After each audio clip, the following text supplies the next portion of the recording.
Peace and blessings, beautiful people. Peace and blessings. I'm Goddess Imani, and welcome to Sacred Love Lessons. This is a sacred space where we remember who we are, rise in our truth, and radiate the frequencies of love, clarity, and sovereignty. Welcome back to this week's Clarity Check-In. This Clarity Check-In, note to self, is especially meant for all mystics, earth angels, empresses, goddesses, starseeds, high priestesses, light workers, or anyone who is now awakening into being a mystic, earth angel, empress, goddess, starseed, high priestess, and light worker. This message is for you. Your energy is sacred. Your energy is sacred because it is a living expression of your consciousness, attention, emotions, and presence. It took me a long time to get this lesson. For a long time, as long as I can remember, people have been quite jealous and envious of me. I never understood why, even as a little girl, I never understood why all the girls would want to fight me. And a lot of times they would come as a group. This continued on all the way up until now, even into adulthood. And people still come as a group. For a long time, I used to say things like, I don't know why they're competing with me, or I don't understand what their problem is. Just looking on the outside, I felt like I didn't really have what the other people had. You know, if you looked at assets, things like that, looking at them on paper, I'm like, I'm not even in your tax bracket. What are you doing? But these people would be so jealous and they would feel so threatened by my presence.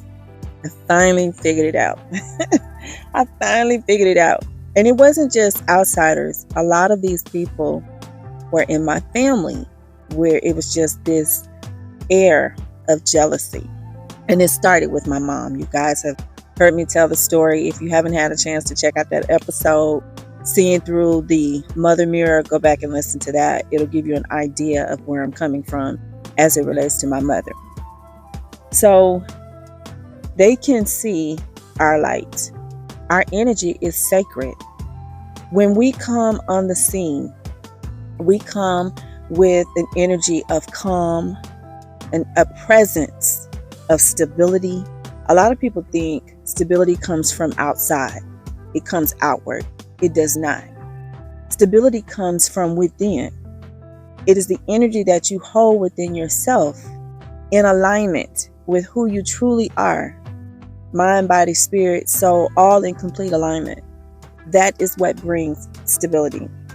And in spiritual frequency hopping, your energy field is shaped by what you consistently focus on, how you feel, what you practice, what you embody, the energy that you hold. And that energy is so precious. We hear people now saying frequency is the new currency, and it is. It really is, because you can have all of those material wealth, assets, all those sort of things. And I've seen people who have it. And at the same time, I've seen those same people, no peace. I've seen people that have an abundance of wealth, material assets, and no health. I've seen people lose everything. I've seen them sit in that energy. And for those people, it's because they know that happiness comes from within. It is not something that you go get. If you're in the energy of, I have to go get happiness, or I'll be happy when, you're on the wrong path. But that is for you to figure that out, okay? That is for you to understand that. I'm speaking to those people who are already on the path, and I know to you, I'm singing to the choir, you already know this. But to those who are now coming online, because there is another wave of light workers, mystics, high priestesses, earth angels, empresses, all coming online. And you may have a lot of questions. And I want to leave this information for you the same way that other people like Dolores Cannon left for us. So I'm leaving it for you. Okay? Your energy is sacred. When you come into the building, into the room, not only are you coming with the light, but you bring peace, you bring a level of joy and happiness. The way your smile lights up a room. Maybe someone told you that, when you smile, you just glow and you just light up, or when you smile, your eyes light up. Some of you may have this infectious magnetic smile that you have to be careful, because when you smile, you automatically draw people to you. That energy is what they're coming for. They see your light. It's magnetic. It attracts people from all over. Not only that, but remember, to all you Christians, remember in the Bible when David talked about in the 23rd Psalms, surely goodness and mercy shall follow me all the days of my life. Right? He said that. When you are on this path, this spiritual path, surely goodness and mercy follows you everywhere. Just think back. Go all the way back to childhood and just think about how everywhere you went, good things happened. It was because you were there. And if you think hard enough, you'll notice the pattern that when you leave, you take the light with you. You take the anointing with you. You take that with you. Now, I had always thought that everyone had this. I thought we were all made the same. Like, foundationally, all of us are the same. That is not true. That is not true. And it took me a long time to understand this. But now that I got it, I want to share it with you so you can get it too. Like I said, this is for all those people that are now coming online to the awakening soul. This is for you. Something inside of you, that spark that you have in you, that light, that energy is priceless. You're going to have people that will try to take it from you. It's weird that they think that they can, but you'll have people that'll try to do stuff to you so they can get access to your energy. You'll have people who will try to weaponize your empathy, your open heart space, try to take advantage of your giving nature. More than likely, you've already experienced some of this. And if you have, don't give up. Keep going. It's just a part of the process. But you have to learn your superpowers. You have to learn how to master your energy. And that's our responsibility. Okay? Everyone is responsible for their energy. And we all have to carry our own water. So you have to master your own energy. Now, protecting your energy is not about fear. It's about sovereignty, alignment, and discernment. The more your inner world and your outer actions align, the more coherent, grounded, and impactful your frequency becomes. It's been my experience. I've dealt with two types of people. People who have an open heart space and people who have a closed heart space. Signs you're dealing with a person who has an open heart space. 1. Their energy and actions will help liberate you. They want to help you. They'll be glad to see you. They'll be glad to have you in their space. It may not feel like warm milk and cookies because, everybody's personality is different. Some people are very nurturing. Some people are not as nurturing, but they do want to help you. And then you'll have others that may feel soft. Either way, their actions and their energy will help to liberate you. Number 2, their presence feels warm, mutual, and emotionally available. You can tell when people are not open, when they push you away, when they act like you're getting on their nerves or you're bothering them, And I'm not talking about if a person has a moment where you caught them at a not so good moment. I'm not talking about that. I'm talking about a pattern. So signs that you're dealing with someone who has a closed heart space, their affection can be guarded. They're going to be guarded. They're going to be unpredictable, inconsistent, and they're going to be hard to reach. Also, these same people may attempt to harvest and wear your energy. Now, this is something that I found very disturbing because I did have someone to do this to me, or at least try. She tried it. I noticed it and I just watched it for a while. I noticed that she would mimic my behavior. She started wearing her hair like mine. She was using my words. I could tell that she was watching my social media and she was listening to the music that I listened to. And I thought, oh, how cute. At first I thought it was flattery because people that I admired back then, I used to put people on a pedestal and I would do the same thing, And so I felt like initially that's all it was. But then I kept seeing it go and grow more and more. And then I could see it went from that to this person started trying to tear me down. Instead of being inspired by me, she tried to tear me down. And the whole time that she was trying to tear me down, she was trying to siphon my energy. And I saw that. I remember this one person I met, and I met her on YouTube. I think she just came across my feed. And so I was like, oh, okay. I liked her topic matter, And so I was like, okay, let me see who this is. And as I watched her, the energy felt familiar. And I was like, okay, that's weird. That feeling where it's kind of like deja vu. I feel like I've met this person before. It felt like that with her. I couldn't really place where I had met her. She didn't look familiar to me. But the energy, her energy signature felt familiar. Then it dawned on me. I thought back. The same person who was mimicking me used to mimic this same energy, and I see that it came from this woman that came across my feed on YouTube. And I was like, wow, all the way down to the words and phrases that this woman used, all the way down to her mannerisms, like some of the things that she does, like on her feed. She'll say, come in and let me give you a hug, and she'll give everybody a virtual hug. I saw this other person mimicking this woman's energy. And so that's one way that you'll see people with closed heart spaces. They will do that in an effort to siphon and harvest someone else's energy. Now, some people call this destiny swapping. The jury is still out on that for me. I strongly believe that no one can take your destiny, that we all have a unique DNA, cosmic blueprint that we come to this planet with. No blueprint is the same. It's like fingerprints. No blueprint is the same. And you can have someone mimic you to imitate you, but they cannot take your destiny.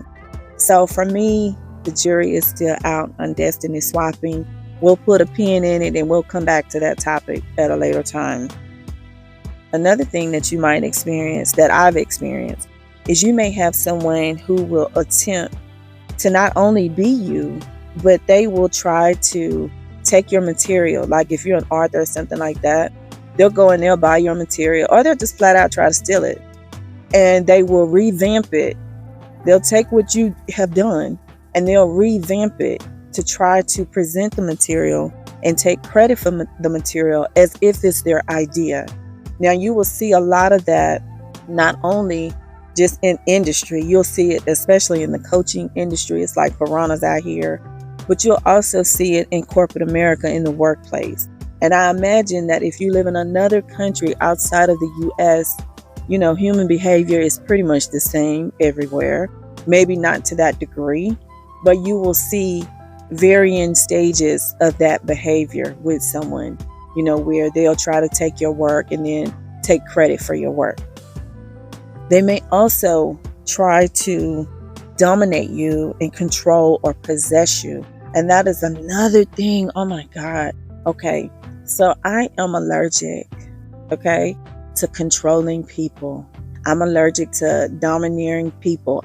When I encounter people who try to subdue me, that's a wrap. The relationship is over. Okay. It's over. People who try to control me, people who try to possess me.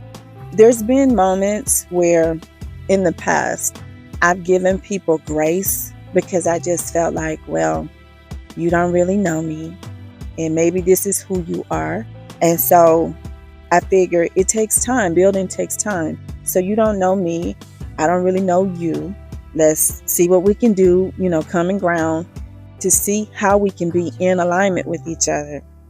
But a lot of times I've noticed that people with closed heart spaces, they see that as a weakness. And so because they think, oh, you're nice or you're loving, you're kind, they think that they can take advantage of you, that they can subdue you, that they can possess and dominate you. Okay.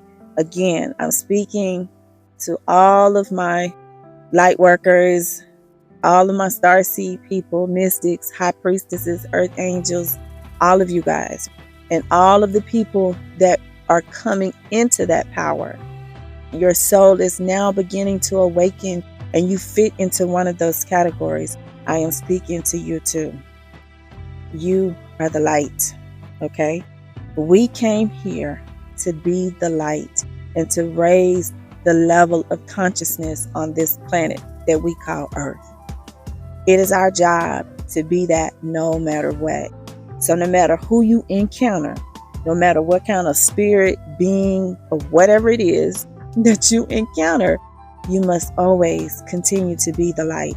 So continue to be the light. Let your light shine brightly every day in whatever way that works for you. Continue to be the light and know that you have people here that support you, people here that are like you. Because, for a long time, it seems like it's not that many of us, especially when you're the only one in your group or your family or your area that's awake. But there's so many of us already here. So I don't want you to feel like you're alone. You're never alone. And I know that you have a whole spiritual team, but you also have a starseed family here in the 3D that's awake, that can support and help you along your journey. So there's that. Now, 6 ways to stay in alignment and keep your vibration high. Number 1, fill your own cup. Invest in your self-love, your self-care, all the selves, right? Invest in all of that. You must know your worth, your value, and what you deserve. I'll say that again. You must know your worth, your value, and what you deserve. You must love and honor yourself.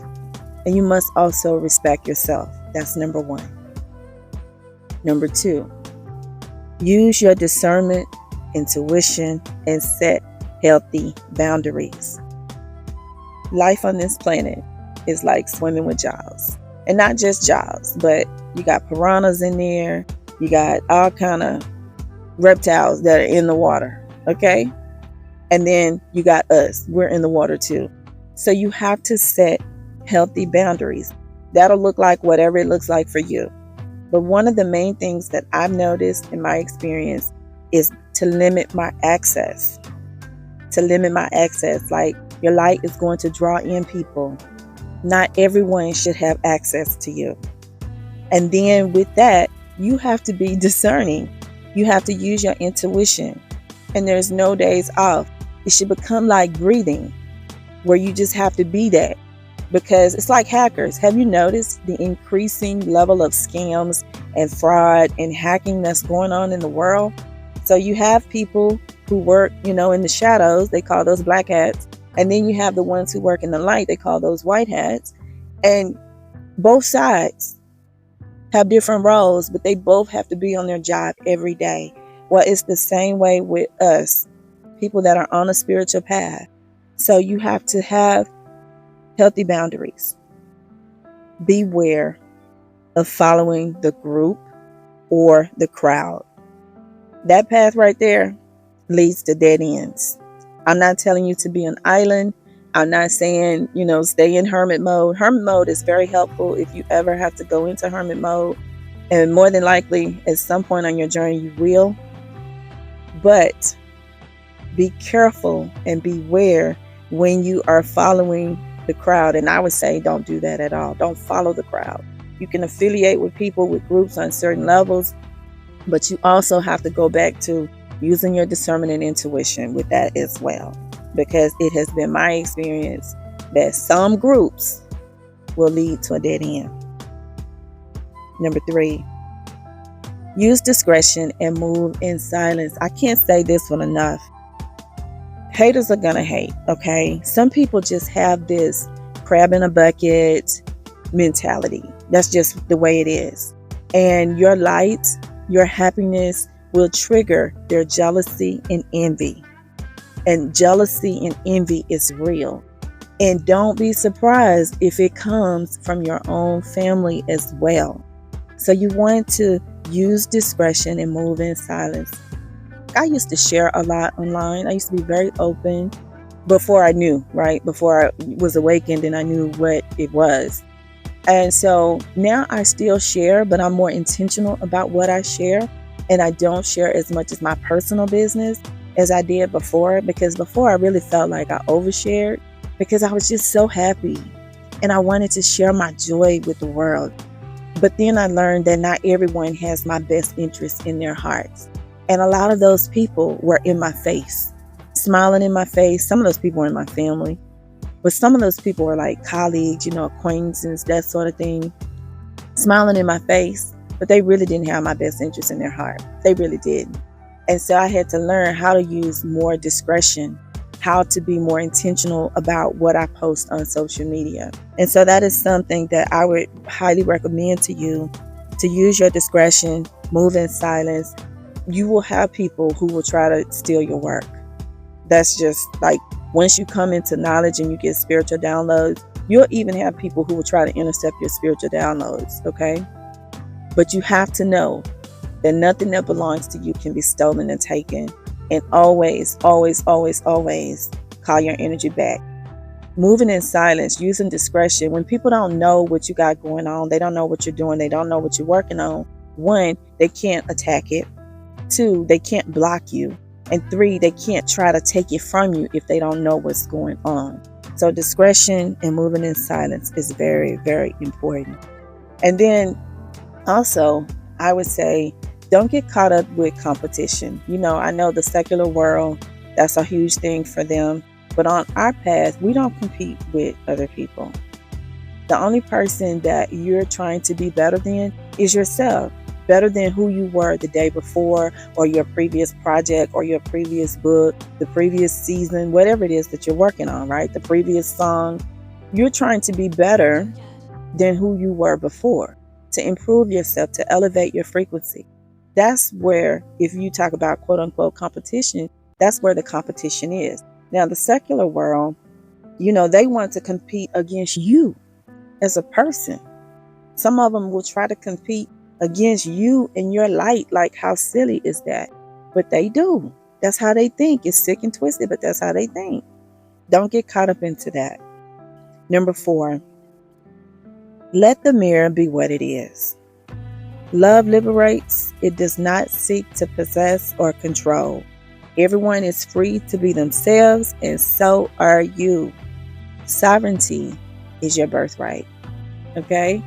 Sovereignty is your birthright. You have every right to be here just like anyone else. You have every right to take up space just like anyone else. You have every right to be happy and to live an abundant life just like everyone else. Okay? Love liberates. Remember that. Number 5, return to sender. This is especially important for all of you who are just now waking up. Return to sender. When you feel negative projections, and you will feel them, send the energy back to its sender. Send it back. Now, some people will say, send it back times 10, times 100. I don't put anything extra on anything. When people project onto me, and they do, I just use my mirror to reflect it back. I just return it back. I don't put anything extra because I'm not trying to do that. I'm not trying to hurt anyone. I just release and return all energy that's not mine. And then I call all of my energy back to me. And that's something that you want to do every day. It's like brushing your teeth. You call all of your energy back to you. You return all of the energy that's not yours. That's only fair. Now, whatever they get on the other end for projecting, that's on them. That is not for you to carry. Some people will forever be pressed about you. That is just the way it is. But that is their burden to carry. And you'll hear me say, everyone must carry their own water. You came here for your own spiritual lessons, your own spiritual path, your own spiritual journey. You are not required to take on someone else's issues and insecurities and their projections and whatever burdens they have going on. That is not your burden to carry. They must carry their own water. Number 6, transmute your energy for the highest good of all. That's another thing that I do too. If someone sends me energy, I will transmute that energy for the highest good of all. Sometimes I don't want to be bothered, and I'll just send it back. Other times, I will take that energy and I will use that energy as fuel. I'll use it as a gift, and I'll take that energy and I will use it as fuel, and I'll use it for whatever I need to use it for. You can transmute energy, okay? So some book recommendations that I have for you. All these books are by me, by the way. Imani Sankofa, Honor the Love Within, the first or the second edition, 46 Laws of Spiritual Power, and the Clarity Codes. And I will leave a link where you can find those below.